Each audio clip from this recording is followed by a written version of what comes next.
में झगड़ा लगावे बाप के पैसा की छौरी उड़ावे चल सस पुतोहू में झगड़ा लगावे बाप के पैसा की छौरी उड़ावे एकरा बारे में बुझे की नगरी छे रे बा ज्यादा ना बाप नहीं बन ई छौरी लगरी छे रे ई छौरी लगरी छे अच्छा छौरी लवरी छे रे ई छौरी लवरी छे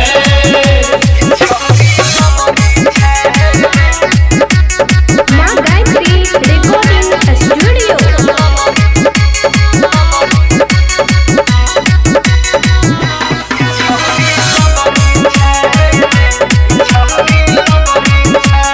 हेरे होठ में लगा के छौरी लिपस्टिक हिलबै छे अगल बगल के रे डिस्ट्रिक्ट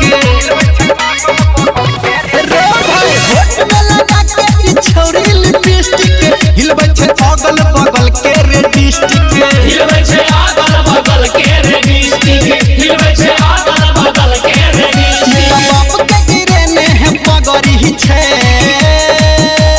रो भाई तोरा सुन कते ई छौरी लबरी छे रे ई छौरी लबरी छे जज ई छौरी लवरी छे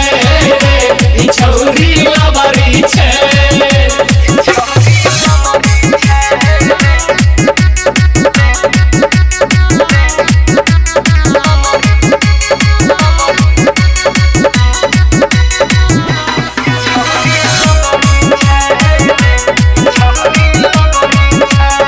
हेरे लखुआ हम छौरा के राखे फंसा के बुढ़ो के मारे की कनखी दबा के